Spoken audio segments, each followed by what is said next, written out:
um, pag sobrang lakas yung move, which is katulad nito, pag sobrang lakas yung move, usually, yung trigger sa 15 minutes is 10 EMA trail, 10 EMA, 20 EMA trail, and yung RSI support. Kung classic na 20 MA breakdown sa 1H, which is here, ang nangyayari sa 15 minutes is spout. Ayan. Kita niyo yung spout, guys. Ayan. So, ang nangyayari is nag-i-spout siya. Which is here naman. So, parang ito yung entry natin. Ito yung entry. Then, same concept lang din. From here to here, yung magiging target. So far naman, either, whichever comes first either you set your target here sa TP100, tapos, if ever na magkaroon na ng RSI 30 breakout, if ever na magkaroon na mabasag yung EMA trail niya, pwede nang benta. So, which is, pwede ito or ito. Yan din yung dalawang yan. Ayun na, same concept. Tingnan mo, nung nagkaroon na ng breakout, nung nagkaroon na ng EMA trail sa 15 minutes, nagkaroon ng RSI break sa 1H, tsaka may microbox break na rin so far. And most, baka yung 4H nito pulso na rin, or, ayan, pulso or green candle. Yan. Parang ganun. Though ako tinitignan ko dito, pwede pa siya pwedeng lower high ulit siya. Kasi first green Pwede mag lower high ulit ito. Somewhere around 100 EMA. Mag lower high ulit siya sa, parang mag-failed spout siya sa 15 minutes. Then, i-retest niya yung spout niya sa 1 hour. Check natin. Ayan, parang around dito.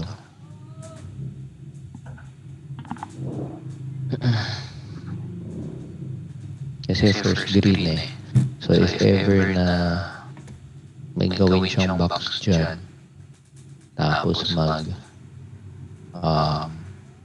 magpulso, then pwede natin i-treat yun as our entry. Then, continuation pattern pababa. Parang ganyan.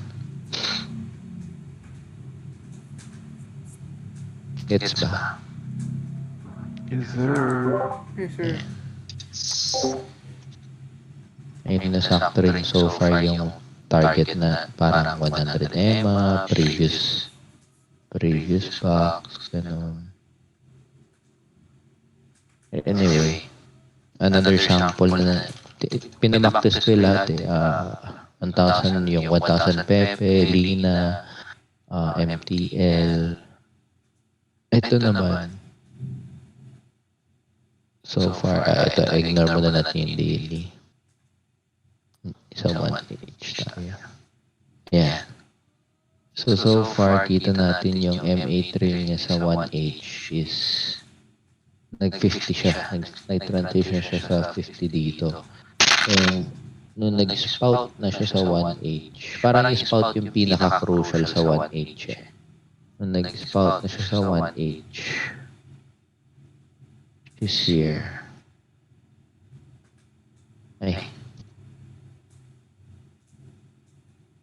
Yun yung signal. Initial. Parang do or die siya. Kapag nag-hold yung spout ni 1R, pwede pa kasi siya mag-transition into sideways na pwede siya mag-Mach 4. So, tingnan natin. Ayan, yun nandiyan. At 4 AM. Tingnan natin. Ayan. Imagine if nag-hold yung, hindi yan nag-breakdown. Imagine if nag-hold yung 100 EMA. Pwede pa siyang maging Mach 4 or uptrend pa sa daily. Parang sabihin natin ito.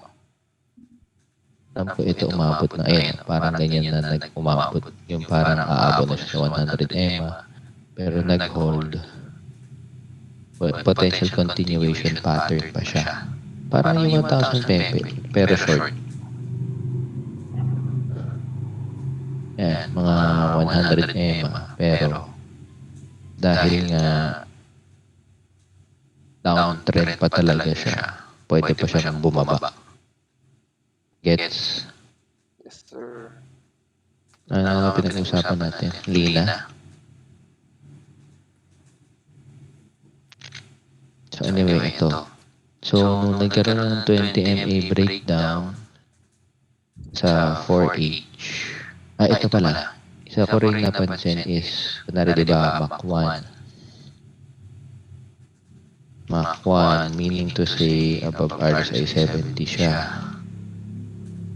Kapag ang usual short signal is kapag nagkaroon ng RSI 70 breakdown plus EMA trail breakdown sa same time frame. Tapos yung lower time frame either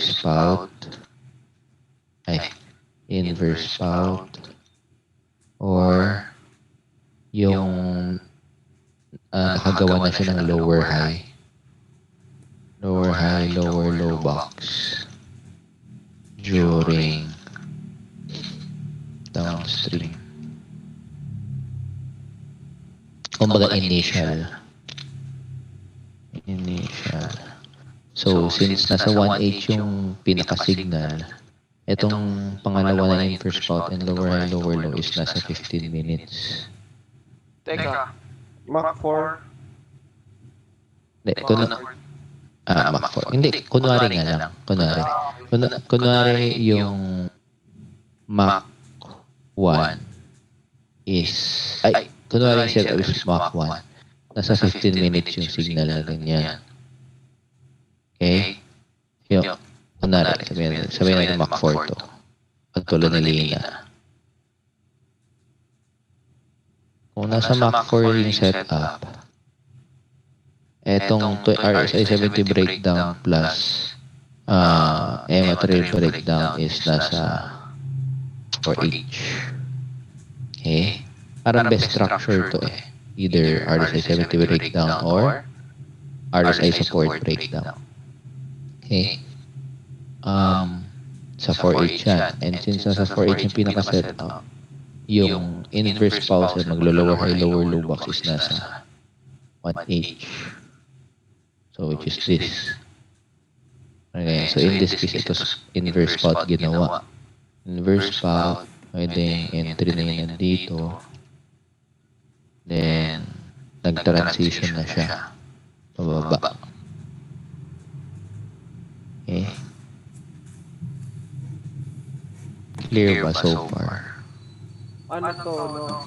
Pag parabolic, galing siyang strong move.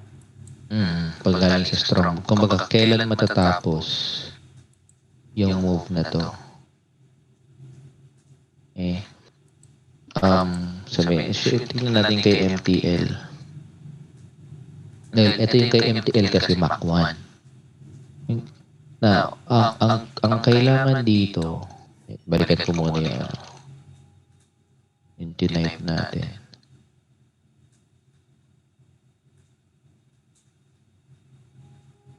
Ano ba i-copy to?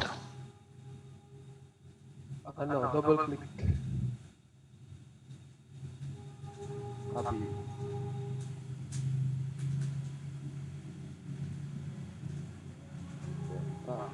Balik ka sa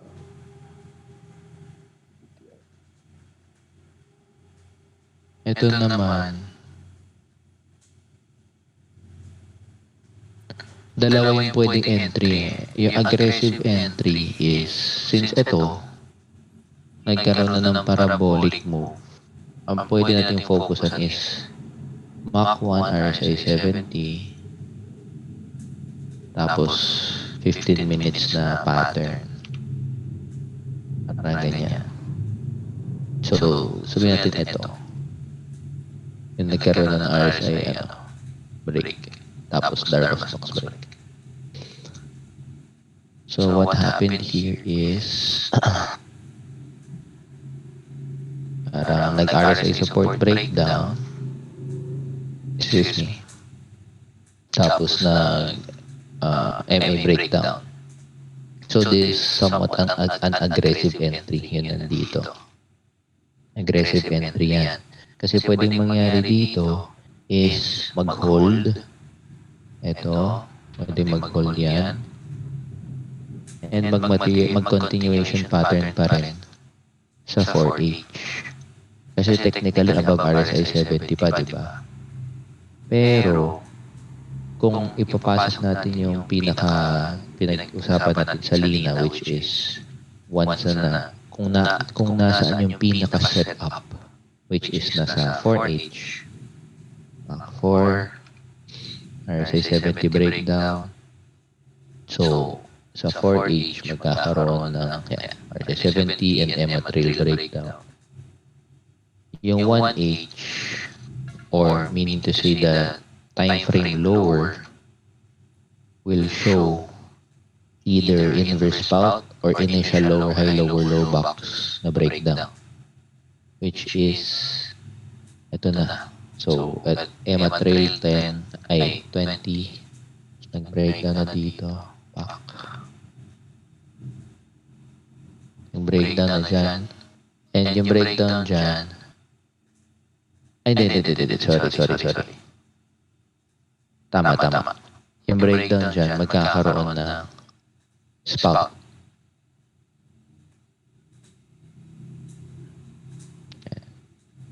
Kakaroon ng spout. And pwedeng initial entries yun natin is yung mga yan.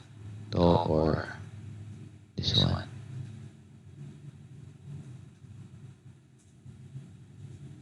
Gets? So, Yung 15 inaaral ko minutes ngayon. ba sir yung parang lower. Kasi kasi ito yung nangyari dito. Yung EMA trail break niya. Parang ang nangyari is, since malakas yung nagparabolic move siya dito, sa 4H, ang layo na ng mga EMA trail.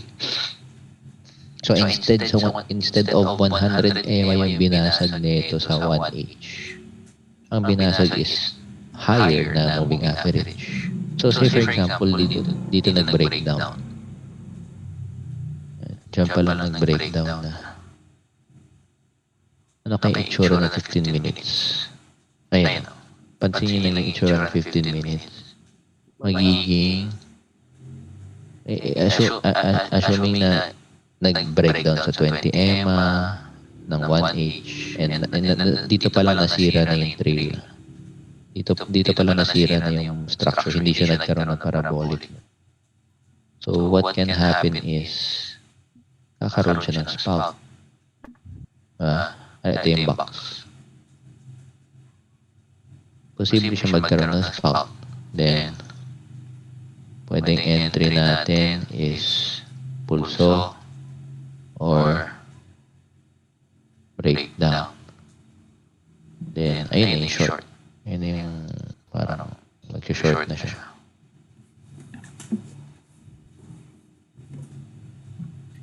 Okay? Sir. Kaya very crucial yung mga spouts, yung mga pulso talaga.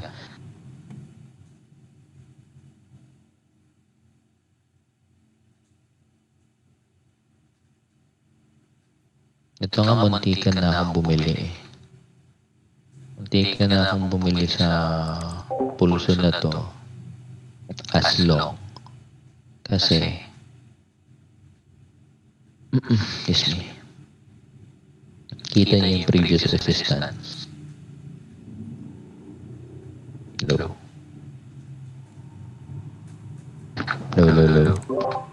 Yes sir. Kita yung previous resistance na basag tapos nagkaroon ng pulso dito.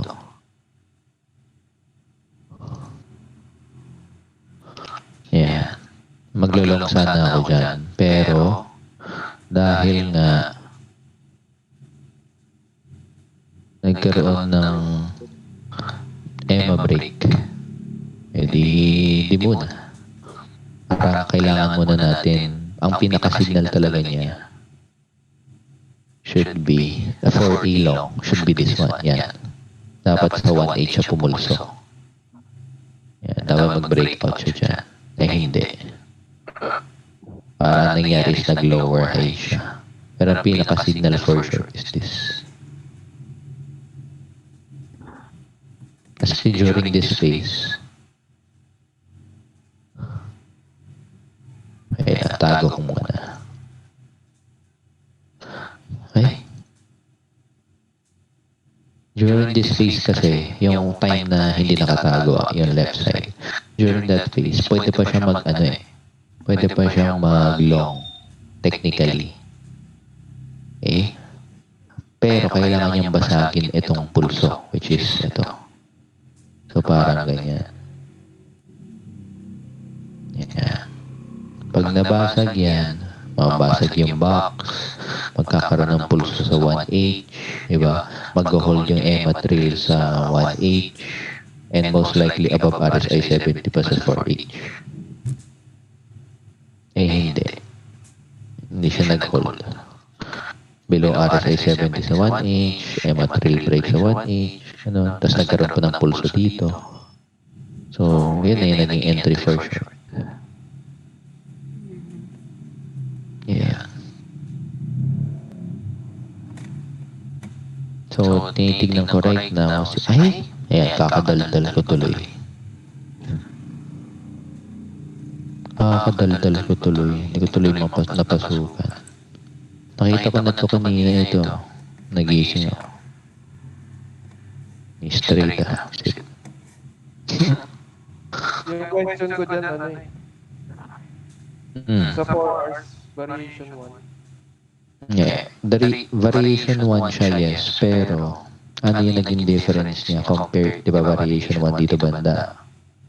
Parang ito, parang variation 1 sa loob ng sideways yan, di ba? Pero ano yung difference nung nag-RSI break siya dito sa part na to?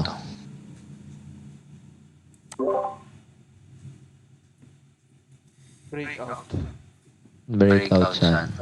Dito sa range na to. Other than price. Midpoint.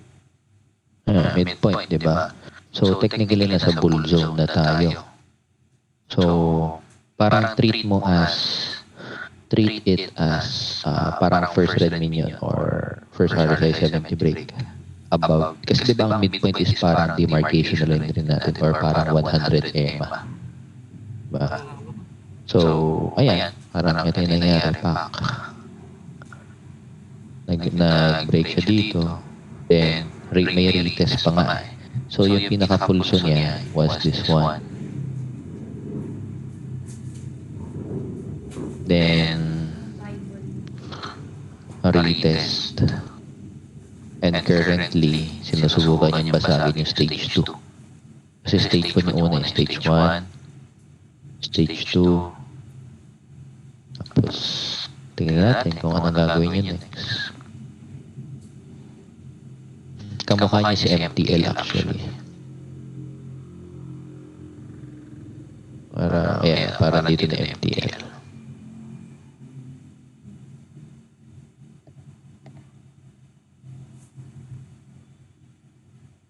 Nag-i-spike rin. Kaya binabantayan ko siya.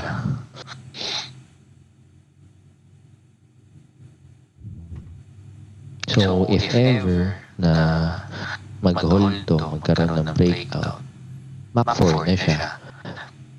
Kung map 4 na siya, maghahanap na tayo ng mga 20 EMA trail sa 20 or 10 kung nasan yung EMA trail niya, which in this case, so far parang 20 eh.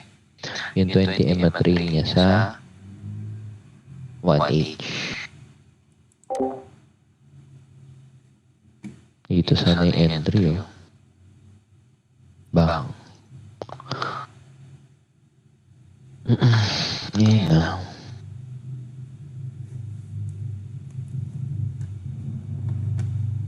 Sana mag-ano pa. Para sa mga hindi nakabili. Sabi sa'yo, Rat, dapat ikaw na lang nag-explain eh. Alam mo naman to eh. Sinisi, no? Oh, thank you nga pala sa Joe. Ay, Joe ba yun? Lina pala. Thank you last time sa Lina kasi kung hindi sorry. Ano pala? Ano na nga ba yung, hindi, Luna. 1,000 Luna ba yun? Yung sabi mo na ibenta ko na. Lunsi. Lunsi. Doon tayo sa Lunsi. Oh, di ba? Sir Lance. Sabi sa iyo. Yeah. Thank you, sir. Thank you, sir. Sir Raf. At hindi ako nagbida-bida. Yeah, nagbenta na tayo. Profit is good. Anyway. Kaya mga gagawin na. Ano bias mo sa BTC, sir? Parang maglulong nga eh. Kasi, kasi bear trap. Nag-bear trap.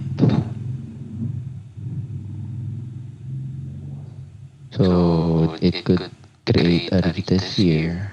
Or magre-retest na naman siya. And observe from there kung ano yung gagawin. Supposedly, ito na dapat yung short niya eh. Tapos kahit papano umabot ng RSI 30, then doon tayo titingin kung tutuloy or what yung short. Pero dito pa lang nag-hold. Galing.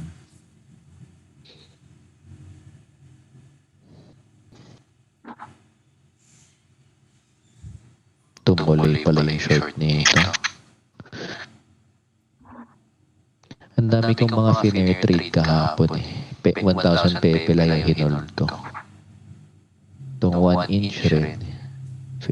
Finare trade ko. Ang ganda sa ng entry ko dito eh. Parang, yan.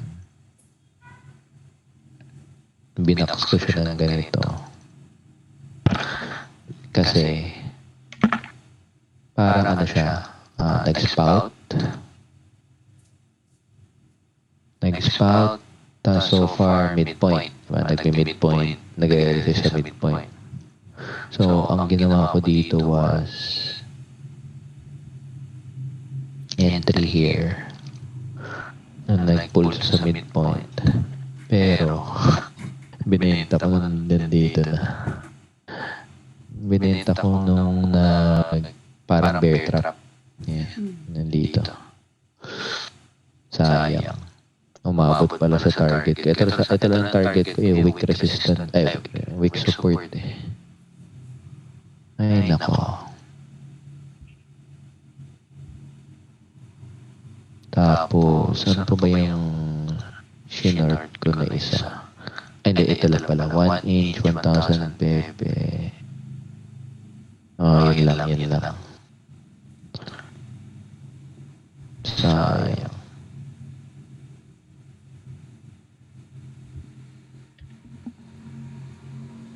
Pero ano tayo ngayon? Alpha yung tinitignan ko for long. May iba pa ba? May mga umangat pa ba kagabi? Maaga ako natulog eh. Rad. Ano yan? R-A-D. R. Walang Ano na spelling? R. RAD, sir. Rad. Hindi. Nakita ko na ito kagabi. Hindi ko trip yung ano niya. Yung daily niya. Pero, tumuloy pala ano. Yun nga So, pala, sir, nag-spout pag siya. iti-trade mo yung Mach 4, sir, ano usually yung pinaka-basis mo sa daily mo, sir? At least, Most likely kung sa daily nun may nabasag na key, either key level break, Pwedeng box stop, pwedeng range breakout, pwedeng midpoint. Basta key level resistance break. Tama. Yung kasi Yeah. iniisip ko, sir, Or, sabi ko, daming lumalabas na Mach 4 eh. or Dapat talaga yung daily upstream na basis. RSI 70, na above RSI 70. Either ganyan. Pero sir, Kasi- sa daily mo, sir, kahit hindi siya above RSI 70 or ma-break man lang siya ng, kunwari above 50 na siya, may ma-break man lang siyang resistance sa RSI. Okay Kaya na. na pwede mong tignan. Oo. So, ito yung parang, yan. Kapag nagkaroon ng key level resistance break, regardless if below RSI 70 on the daily, basta may key level na binasag, pwede pa. Ito, case in point, si Rad, may ganun na structure. Or si Alpha, below RSI 70, pero may binasag na key level which is the midpoint and the yung resistance. So, naging malaking factor for us yung nag-RSI 70 siya kahapon. Ano? So, in this case, ito kay Rad, since may key level ulit dito, alam ko na kung bakit hindi ko siya pinansin. Kasi RP siya kahapon. Nag-hold pala, ano. So, anyway, our first RSI 70 touch, nag-spout. So, crucial tong, crucial tong box na to. Ay.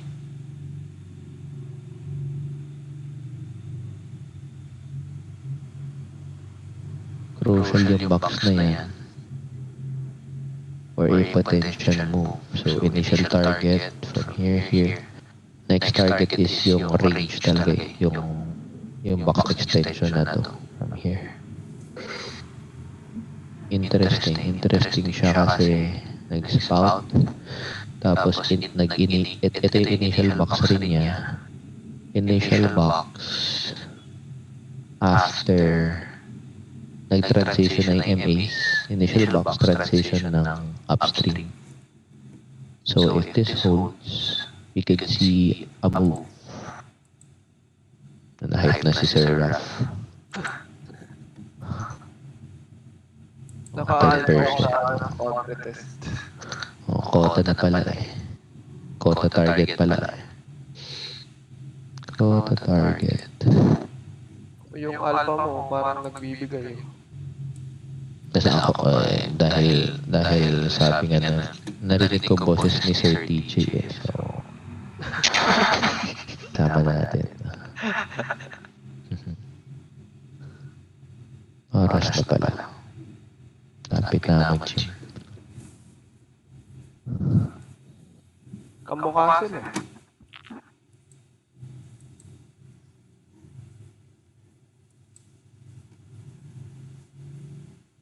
Okay. Paano kaya natin titrade to? Sana mag-retest. Sana dito, kahit sa body man lang. Kahit sa body man lang na-retest.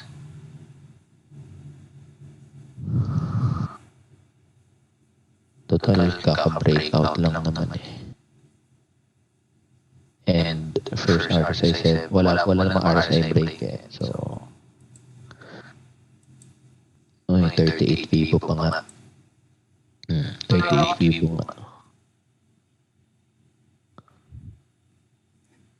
Mas malakas alpha kung i-compare silang dalawa. Oo, mas malakas alpha kasi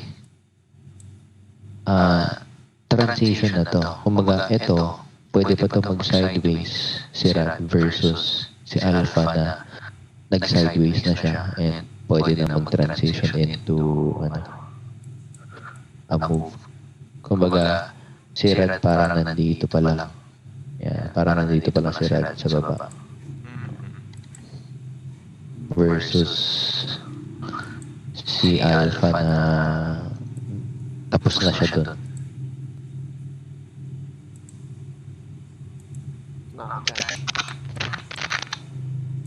Eh, sana mag-retest sa ano. Ito, pulso kasi niya to eh. So, sana mag-retest. Ay, dito man lang. Para 2% risk.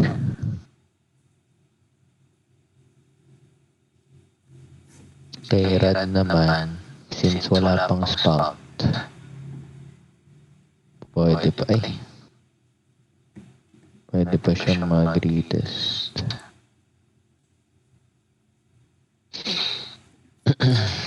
Ang bully na. Saan umabot sa 20M?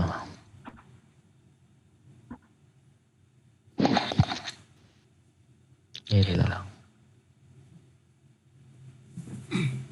May vector dyan eh, yung nire-reactan niya eh. Si Alpha. Yung MTL gusto nyo i-short. Makatrip nyo pang i-short.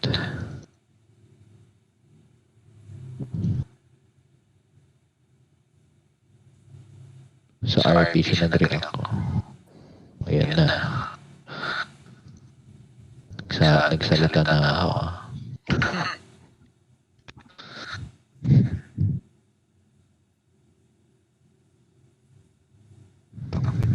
Parang diving board na naman tayo. Nagtong pa ako dyan ng ano eh.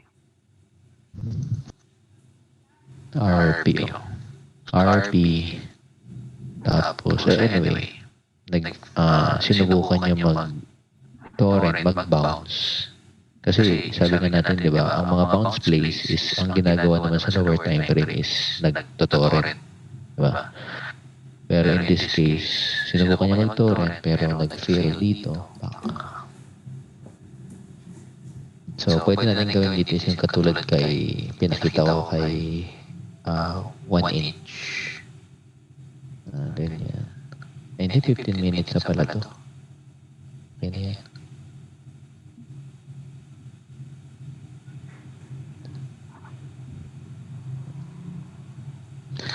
I-short nyo ba? Or titignan lang? That's the question. Tatakpan? Nagbago ba yung alert? Try nga. Gawa ka ng alert. Naging itim. Ayan, itim na. Hindi na orange.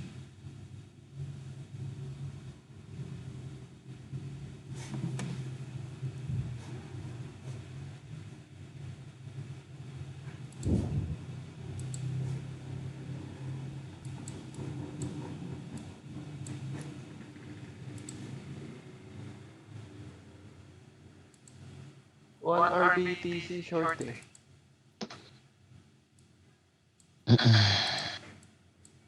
BTC. Parang hintayin ko mag-30 tapos umangat ulit. Nasa resistance nga pala. Ano.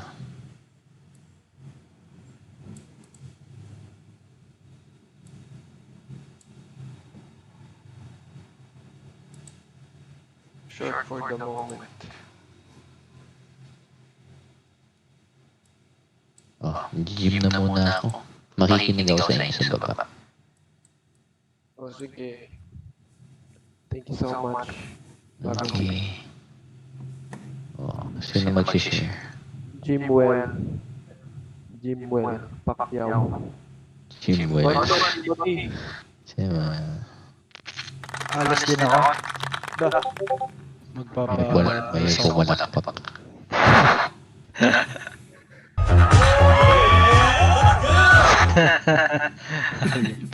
Let's go.